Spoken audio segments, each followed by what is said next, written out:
நம்ம இன்றைக்கி வந்திருக்கிற இடம் கோவில்லாம் இல்லைங்க, அதையும் தாண்டி ஒரு படி மேலே காடு, வனவிலங்கு சரணாலயம் அந்த மாதிரியெல்லாம் இல்லைங்க.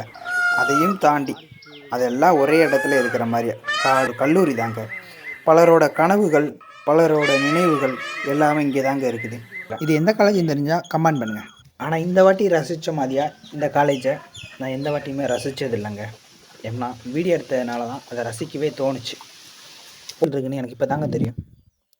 அங்கே போய் ஒரு வேண்டுதலை போட்டு அப்படியே கோவிலை ஒரு சுற்றிட்டு அருமையாக இருந்தது. ரொம்ப பேர் அங்கேயே உட்காந்து படிச்சிருந்தாங்க. நம்ம தான் படிக்கிறது இல்லையே. என் டிபார்ட்மெண்ட் ஒவ்வொரு வாட்டியும் இந்த இடத்த கடக்கும்போது மட்டும் என் கிளாஸில் உள்ள நினைவுகள்லாம் ஞாபகம் வரும், என் நண்பர்கள்லாம் ஞாபகம் வருவாங்க. இது நான் படித்த காலேஜ் இல்லைங்க, நான் படித்தது வேறு காலேஜ், நாகர்கோவிலில். பட் நினைவுகள் எப்போயுமே இருக்கும். காலேஜ்னாலே நினைவுகள் தானேங்க. உண்மையிலேயே பாராட்டணுங்க. இவ்வளோ மரம் செடி கொடியெல்லாம் மெயின்டைன் பண்ணுறது சாதாரண விஷயம் இல்லை. எல்லாத்தையுமே மெயின்டைன் பண்ணணும். ஆனால் நம்மளால் முடிஞ்ச ஏதோ அசிங்கம் பண்ணி போட்டு போயிடுது. எவ்வளோ மோசமான பிறவியில் நம்ம. நல்ல வேலை இந்த பறவைகள், மிருகங்கள் இதுக்கெல்லாம் கடவுள் 6 அறிவு கொடுக்கல. முத்துக்குமார், உலகபாலா இவங்க ரெண்டுத்தையும் பார்க்காம போகவே மாட்டேன். மேலப்பாளையம் போய் அவங்கள பார்த்துட்டு அவங்க தான் நம்மளை பஸ் ஏற்றி விடுவாங்க. அப்படியே ஏறிட்டு வந்துடுவேன். இந்த தடையும் முத்து மாப்பிள்ள தான் வந்தாப்புல, உலகபாலா வந்தாப்புல. அவங்க வீட்டில் போய் சாப்பிட்டுட்டு அப்படியே பஸ் ஏறி வந்தாச்சு.